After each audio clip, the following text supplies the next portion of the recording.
Arsenal's title push keeps getting stronger after statement wins against Liverpool and West Ham. Mikel Arteta's men put 5 past Burnley. But what was the secret behind that performance? How is Martin Odegaard transforming Arsenal? And what's happening with Burnley? In this video, not only will we break down the 5 things, we'll also get an update regarding some potentially massive moves.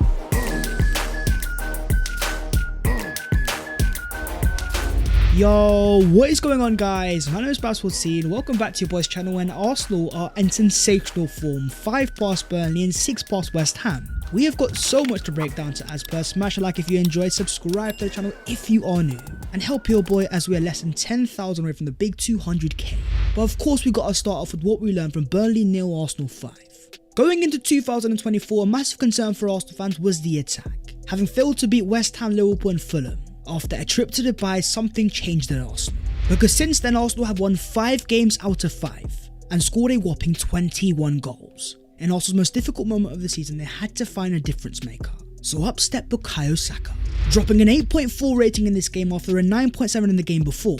Saka scored 2 goals in under 70 minutes, completed 1 successful dribble and 24 accurate passes. And I really want to focus on his second goal. You'll notice straight away Bukayo on the right hand side and how much space he has. This is the prime example of Arsenal's new team dynamics. By dropping Odegaard deeper, Saka now has far more space, and it's made Arsenal's right hand side far less congested. When you look into the Premier League and you see Mo Salah, Erling Haaland, consistent goal threats and game winners. So far in 2024, Bukayo Saka scored more Premier League goals than any other player. 5 games, 6 goals. He's now got 75 goal contributions before turning 23. Look at the list he enters. Michael Owen, Wayne Rooney, Robbie Fowler, Cesc Fabregas, Romelu Lukaku and Cristiano Ronaldo. And now Bukayo Saka. This guy has been so consistent over the past years now. He's starting to suffer from voters' fatigue. Fans are used to him being good and therefore he's not getting as much credit. But we need to realise this guy is not normal, because in his first 210 career games, Saka has a combined 100 goal contributions, 7 more than Cristiano Ronaldo did. Arsenal's right hand side is reaching levels that we've not seen ever before. Not just because of Bukayo Saka, but also Martin Odegaard, dropping an 8.9 rating in this game with 1 goal and 1 assist. Odegaard was influential with 89 touches, 61 passes and 3 key passes. The opening goal was a dagger. Odegaard scoring once again from the ozone. He's now been directly involved in 32 goals in the Premier League since the start of last season, with only 6 players being involved in more goals in that period. The real exciting thing is Martin Odegaard's new role, because as you can see, not only is he starting to play deeper and dictate play, but Odegaard is totally fluid. Moments later, as you can see, playing in the right half space higher up the pitch. The reason why Mikel Arteta made Martin Odegaard captain of Arsenal is not just because he's vocal and professional, but he's tactically as smart as it gets. The example being this moment. Realising a space was opening up on the Burnley right hand side, Odegaard's aware enough to move higher up the pitch and point towards Ben White, trying to get him to invert. This is what captains are meant to be, managers on the field. And as Mikel Arteta says, I think confidence wise, he's in a really good moment. Physically as well, the way he's applied himself for defending and attacking. The connection and movement he gives us on the right hand side, it's really good. He's starting to really hit form. But you also had an outstanding performance from Kai Havertz. A 7.8 rating, 1 goal scored, 49 touches and 22 accurate passes. Havertz won 4 out of 8 ground balls and a whopping 8 out of 10 in the air. What his heat map shows is a player playing everywhere. Havertz won in total 12 duels, more than any other player on the day. But it's the elite movement that we can't look past. Playing alongside Trossard, Havertz has found his role, able to be fluid and cause chaos. The example was how Arsenal won the penalty, because look at Havertz here. Starting as a midfielder but playing as a striker. A lovely touch in behind finds Trossard, who wins the penalty. Spending £65 million on this player definitely had his questions, but think about what Havertz is offering right now. A strong dual-winning midfielder, comfortable off the ball, fantastic at winning headers inside his own box, but also an outlet running in behind. That was perfectly summed up by the 5th Arsenal goal scored by Kai Havertz. Playing on the last line, Kivior finds him and then Havertz does his magic. A nutmeg and a lovely finish, pointing to his ear straight away with Declan Rice celebrating in the background. It was very much Dimitar Berbatov, a player that Berbatov himself says is the most similar to him in the Premier League. Football is a funny game because with all the tactics and stats behind it, confidence is the most important thing. Go back to December where Arsenal had none of it. Every chance was going wide, everything was getting saved. This Havertz goal was an example of things changing. Mikel Arteta says, I love him. I think we all love him as a player and a person. Everything he brings to the team. He's defending the box and then how he attacks the box. Fantastic. I'm super happy with him and his attitude. 11 goals in Arsenal's last 2 games is one thing, but Arsenal have also kept back-to-back clean sheets, leaving David Raya with more clean sheets than any goalkeeper in the Premier League. And the crazy part is he's not even being used. In the last 3 games, Raya's only had to make 2 saves. because Arsenal have only conceded 2 shots on target, 0 being in this game. Liverpool and West Ham, by the way, are fantastic attacking teams, and even Burnley were dangerous in the game against Liverpool at Anfield, as they created a 1.22 XG. But as Mikel Arteta says, the team continues to have a desire to score as well as not concede. There was an action in the 98th minute, I think everybody, tracking back 60 metres. When a team is able to do that, we are alive. Off the ball, Arsenal are one of the best in the world. This moment of Reece Nelson sums up in that 98th minute, with the Burnley player lining up a shot, look at Nelson's face saying no. The sheer emotion on his face from a team even taking a shot. Arsenal have gone 225 minutes now without conceding a goal, and a big part has been Jakub Kiwior, with a 7.5 rating in this game with 1 assist. Kiwior made 1 clearance, had 1 interception and made 2 tackles. Kiwior now has 2 assists in his last 3 games, but the real improvement's coming defensively. Comfortable now as a left back and warm enough to play in the side. Defensively, Arsenal no longer have any weaknesses, because on the right hand side you also have the reliable Ben White. Once again playing as more of an inverted right back, dropping a 7.0 rating. White was influential. 52 touches, 37 accurate passes and a 95% passing accuracy. This guy is the master of dark arts, and I really want to focus on corners, where as you can see the role of Ben White is to get in front of the goalkeeper. White playing more as an inverted right back suits his profile perfectly. Naturally very aggressive. Look at the way he's able to jump in midfield and win the ball back, allowing Arsenal to continue their domination. According to Sam Dean, talks between Arsenal and Ben White to renew his contract and now are at advanced stages. But in another game where Arsenal were awarded a penalty, that now makes it 8 for the entire season, the most in the Premier League. Which should not be a surprise, by the way, because in terms of touches in the opposition box, Arsenal have a whopping 1002, the most in the league by a country mile. The stats in this game just as dominant. 65% possession, 523 accurate passes. Another game passes by, but Arsenal once again dominant in terms of the field tilt. But the most impressive thing is efficiency, with the XG showing Burnley only had 0.27, Arsenal 2.61, outperforming it with 5. Whenever talking about his philosophy, Mikel Arteta always says, I don't want the opposition to breathe. The last 3 games have been utterly dominant, with Arsenal creating a whopping 9.51 XG and holding the others down to 0.89. Arsenal picking up form just as the title race is getting interesting, because after Liverpool put 4 past Brentford in a game that Ivan Toney scored in, City dropped points at home to Chelsea in a 1-1 draw. Look at Haaland's face after that game, clearly annoyed because he knows how close things are.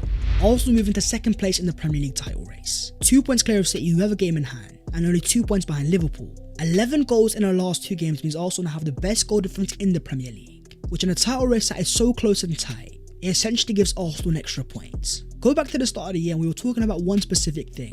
Mikel Arteta's plan to peak at the right moment, to then see the Arsenal attack now being on fire, the defence being as solid as it gets. Arsenal have now won their opening 5 league games of a calendar year for the first time in the club's history. As the Arsenal fans chanted during the game, stadiums are empty everywhere we go.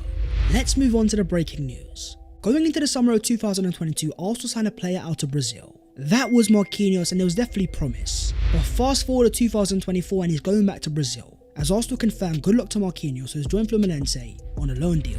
As Charles Watt says, it's a loan deal until January 2025, and it includes an option to buy. Marquinhos says it's a great opportunity in my career. I'm very happy and I hope to write a beautiful story, with titles and many victories. Losing another wide forward gives Arsenal more space now to go and sign another wide forward, so let's talk Pedro Neto. According to the Mail, Pedro Neto is set to leave Wolves in the summer to help the club meet FFP rules, and is being chased now by 2 London rivals. Having returned from injury earlier last month, Pedro Neto is back and the form hasn't disappeared. 5 goal contributions in 8 appearances. Neto has a whopping 9 assists in the league this season. As Alex Crook says, Wolves are willing to sell Pedro Neto to a club playing in the Champions League, provided they can generate a club record fee of £60 million. Arteta is a long-standing admirer of Neto, while the Ghana's sporting director Edu has a close relationship with his Portuguese agent Jorge Mendes. I do have one concern though. For an Arsenal team looking for reliability, Neto has missed in total 98 games from injury, dating all the way back to 2020. Arsenal also have their eyes on a certain winger coming out of La Liga. As reports in Spain claim, Arsenal are pressing to sign winger Nico Williams from Atletico Bilbao, who have a feeling that the player is going to leave them come the end of the season. With 3 goals and 6 assists in La Liga this season, Williams certainly has chaos in his game, completing 2.8 successful dribbles per game. If you look at the way that Mikel Arteta has built his attack, a key part is versatility. Swiss Army knives on attack like Leandro Trossard. Williams is also rapid, which provides Arsenal a new outlet.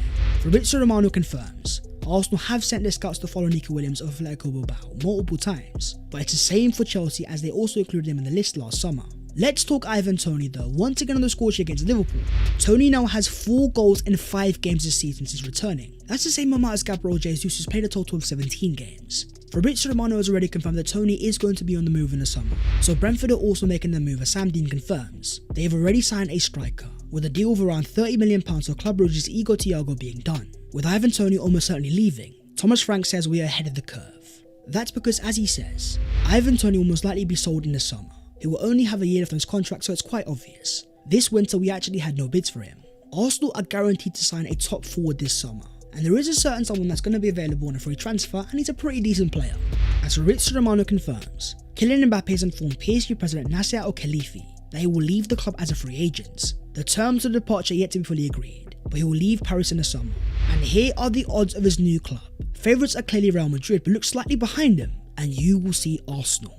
The reason behind that is some concrete rumours. The main one being from Miguel Delaney, who confirms Kylian Mbappe would willingly join Arsenal, just like Liverpool, but as things stand they don't want to break the financial wage structure. This all comes down to a storyline. Not only do you have the biggest league in the world in the Premier League, the chance to go toe to toe with Erling Haaland, but as the Independent report, Mbappe would be open to joining Arsenal to follow in the footsteps of Thierry Henry. You've also got Bukayo, Saka, Gabriel Martinelli, two very exciting forwards. The front throwing paper would be frightening, with Mbappe, Martinelli and Saka all being lead in almost all categories, apart from aerial duels 1. Real Madrid are firmly the favourites because they've done the most groundwork. But when Mikel Arteta was asked if Arsenal need to be in the conversation, he says why not? If we want to be the best team, we are going to need the best talent and the best players. I am not involved, maybe Eddie and the owners are. I am not in those conversations until the last stages. I don't expect to move, but the Arsenal owners themselves could see an opportunity. Having seen what they've done with the LA Rams, signing a superstar like Odell Beckham Jr. on massive wages. When the best player in the world becomes available on a free transfer, will the owners look at it as an opportunity they can't pass by? Moving on to the other Arsenal news today. Arsenal have massive games around the corner, the main one being Porto, a Champions League last 16 knockout game. Is Thomas Partey going to be available though? Mikel Arteta says Thomas Partey is progressing very well. He's on the field already. Fabio Vieira is another player where things are getting interesting though. A former Porto player who's been out for a few months now. In terms of returning for that game, Mikel says he's very close. He's already been in training a few days with the team. He's evolved faster than we expected and there's a chance. But what about Takehiro Tomiyasu? A player that was fit enough to play for Japan in the Asia Cup was once again unavailable for Arsenal in the game against Burnley. I see why fans might be getting frustrated. A pattern developing with Tomiyasu being fit for his country but not for Arsenal. This list here is very interesting, which shows that Tomiyasu has only been available for 34% of Arsenal's games this season. Then you've got Jesus and Zinchenko though, with Charles were confirming they are both set to be assessed and are trying to return to full fitness. There will be another international break going into March and the games before that are going to be gargantuan. Porto away, Newcastle at home, Sheffield United away, Brentford at home, Porto at home and Chelsea at home. The really exciting news comes from Arsenal, who confirmed for the first time this season, Arsenal are expected to have a fully fit squad come the end of this month. That is the video there and there though, so hopefully you guys have enjoyed. If you have, don't forget to smash a like and also subscribe to the channel if you are new. If you want to follow your boy on all of his social medias, then the links are down below in the description. But that was the 5 things we learned from Burnley 0, Arsenal 5, alongside some massive news. Right now, Arsenal fans are very excited and happy, but also very focused because the title race is only getting started. So until then, my friends, I'll see you very soon. Take care. And